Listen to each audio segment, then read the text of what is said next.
Génération FM. Generation FM, the best radio. Génération FM. Permettez-moi de saluer déjà tous vos téléspectateurs et être très content de votre présence ici, qui contribuera forcément à la visibilité de ce que nous faisons au niveau de Adiamat, notamment aujourd'hui pour revenir à la question, les 48 heures d'Adiamat.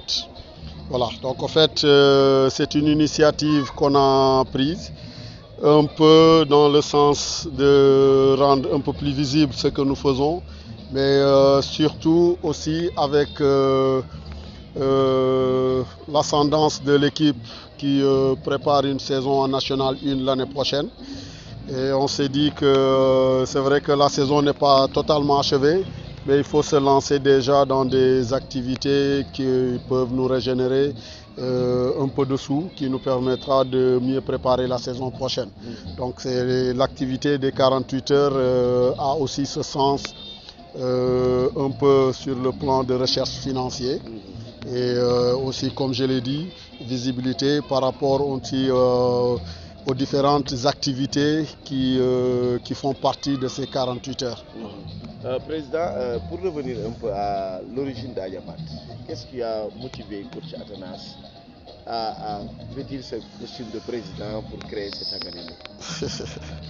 Je suis vraiment content d'avoir cette question, une question qui me tient véritablement à cœur parce que je crois que c'est vrai, Adiamat est en train de faire aujourd'hui son chemin, mais il est important de comprendre comment c'est arrivé et quelle a été véritablement la motivation.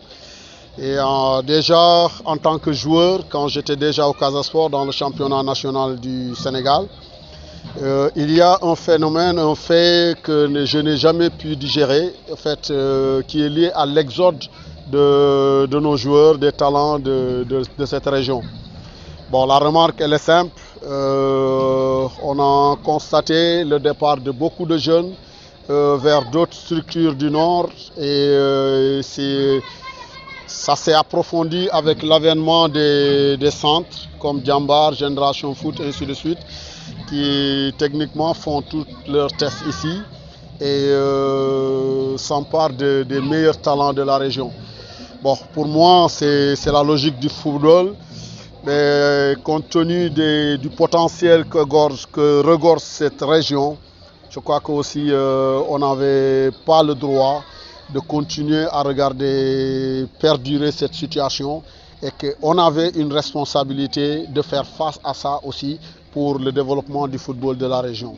Voilà, donc je me suis dit, ces garçons, c'est vrai qui par leur talent rendent service à d'autres structures et aimeraient bien peut-être le faire ici à domicile où ils seront peut-être beaucoup plus à l'aise puisque l'environnement est plus propice pour eux, ils sont à domicile.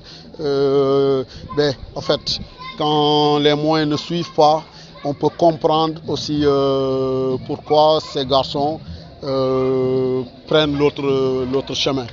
Voilà, c'est aussi simple que ça parce que ici déjà on n'a que le Casa Sport à l'élite du football sénégalais. Et aujourd'hui, avec l'avènement du football professionnel, les effectifs sont très réduits.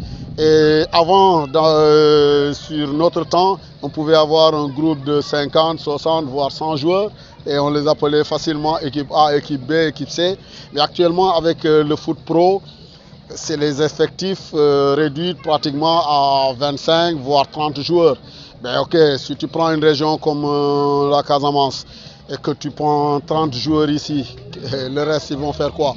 Donc forcément ils seront motivés pour aller voir ailleurs. Ce n'est pas un manque de talent, mais quand même les problèmes de choix qui se posent pour retenir un groupe de 25 ou de 30 font forcément que d'autres vont aller voir ailleurs. Donc sur ça, je me suis dit, écoute, ce mal que je vivais déjà en tant que joueur, en n'acceptant pas, par exemple, que chaque fois que nos meilleurs talents quittent la région, je crois qu'il va falloir chausser les crampons et essayer de démarcher dans ce sens. Voilà. Et c'est dans ce sens que j'ai commencé d'abord à consulter les écoles de football qui sont en place pour échanger un peu sur ce phénomène et les conscientiser du fait que aujourd'hui, si nous osons plus et que nous nous organisons, il est possible de faire même mieux que les autres. Voilà. Et je comprends aussi parce que à chaque fois, les réponses qui arrivent, c'est le problème de moyens. Moi, je n'ai jamais cru à ça. Moi, j'ai toujours cru que les moyens les plus sûrs et fiables, c'est d'abord le potentiel humain. Voilà. Je crois qu'avec des hommes de valeur, une très bonne organisation, on peut mettre quelque chose en place et maintenant travailler dans le sens du partenariat pour mettre la forme sur ce qui va rester. Voilà. Donc depuis 2019, Adiamat est porté sur les fonds baptismaux. Jusque-là, qu'est-ce qu'on peut retenir?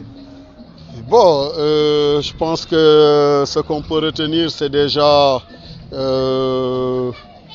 la progression fulgurante d'Adiamat qui va à une vitesse qui dépasse même notre entendement, parce que je pense qu'aujourd'hui, c'est ce que je dis souvent aux gosses, aujourd'hui Adiamat est à un niveau et un peu en avance à notre projet.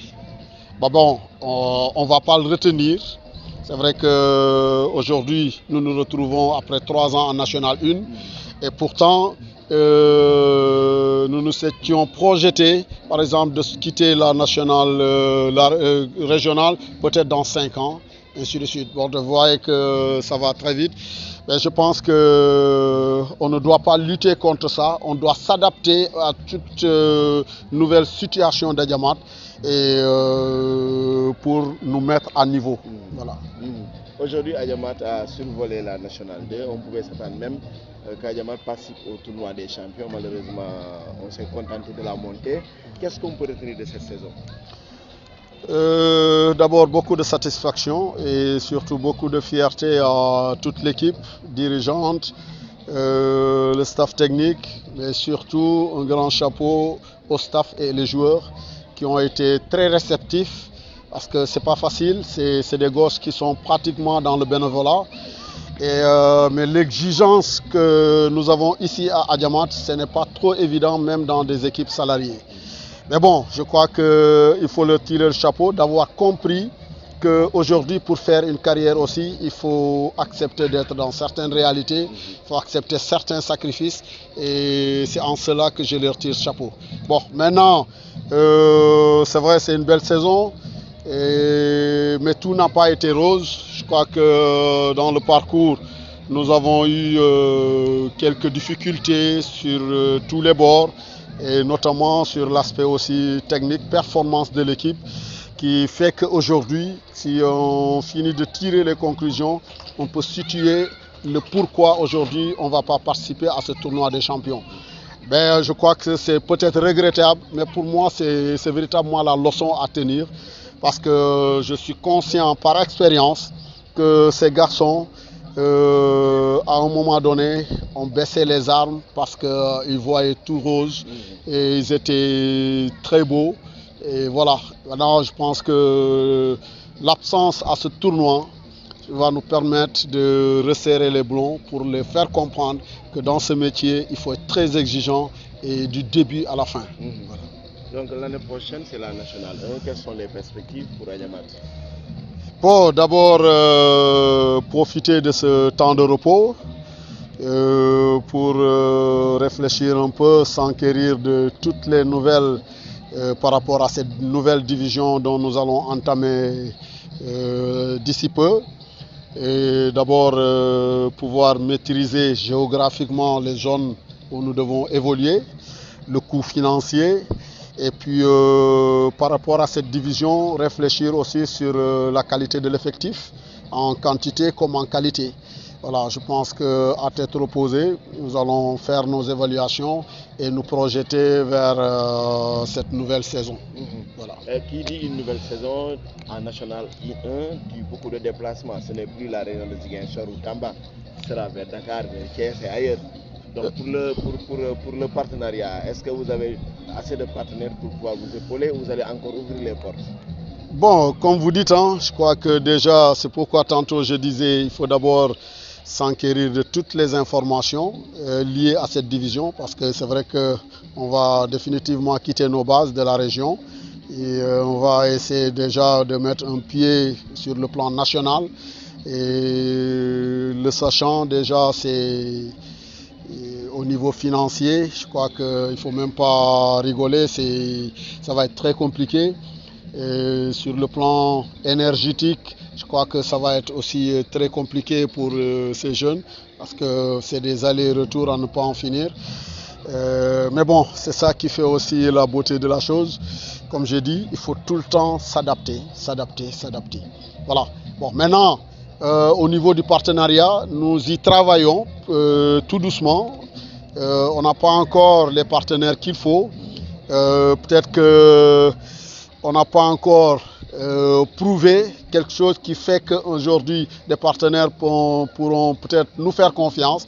Mais comme je l'ai dit au début, pour moi, le plus important, c'est d'abord le potentiel humain. Et je crois que c'est aujourd'hui ce qui fait que Adiamat a pris cette ampleur. Et je crois, ne serait-ce que pour ça, les gens doivent oser approcher pour voir comment cette équipe à base de zéro est arrivée à ce niveau de constance. Voilà, je crois qu'aujourd'hui c'est un peu ce palier qui nous manque, se reposer sur un potentiel partenaire qui puisse nous propulser. Mais en attendant, on se fie à notre organisation et aussi aux bonnes volontés qui par-ci, par-là nous apportent aussi beaucoup de choses sur leur soutien financier comme matériel ou même moral. Pour terminer, Président, vous avez parlé du potentiel humain. On a noté que Adiamat, c'est comme quelqu'un qui puise sur le vivier local. Parce qu'on ne retrouve dans Adiamat que des joueurs issus du mouvement Navetan dans la majeure partie, en dehors de Cheikh Tidiane Mané. On n'a pas vu un joueur qui a déjà eu la chance d'évoluer en Ligue 1 dans votre club. Oui, tout à fait. Parce que je pense qu'un jour, j'ai eu à répondre à une telle question.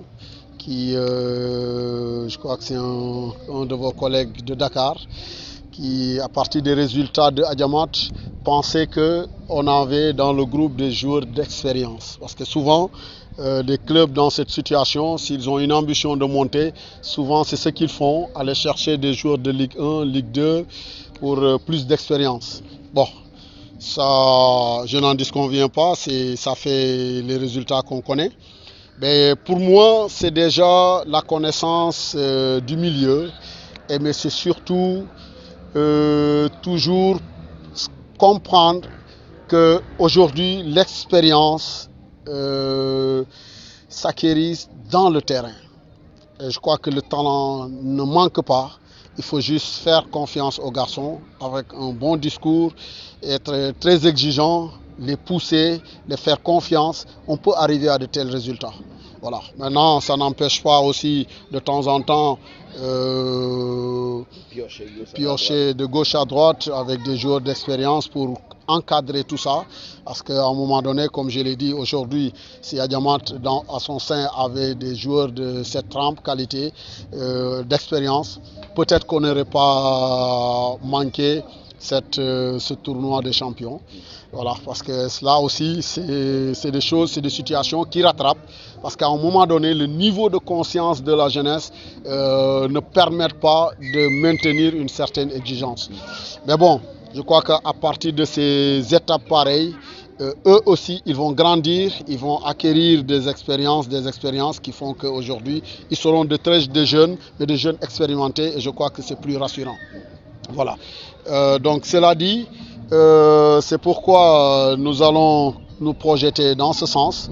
Et comme tu as dit, dans mon organisation, je pense que, comme j'ai dit, c'est surtout sur le potentiel humain. C'est pourquoi, moi, en tant qu'initiateur et président, je suis toujours le premier aux entraînements, je suis le dernier à partir tous les jours, toute la saison. Je participe aux entraînements, je participe aux voyages, j'assiste, c'est-à-dire je veux voir comment mes joueurs arrivent aux entraînements, comment ils se comportent, comment mes entraîneurs, comment les dirigeants qui s'occupent de l'administration, ainsi de suite. Je crois que aussi c'est mon devoir d'apporter un peu mon expérience dans tout ça, les emballer dans cette voie de toujours être constant et exigeant. Voilà, donc je crois que c'est un peu notre force et c'est pas encore très net, mais je crois qu'on peut progresser plus dans ce sens. Génération FM. Generation FM, the best radio. Génération FM.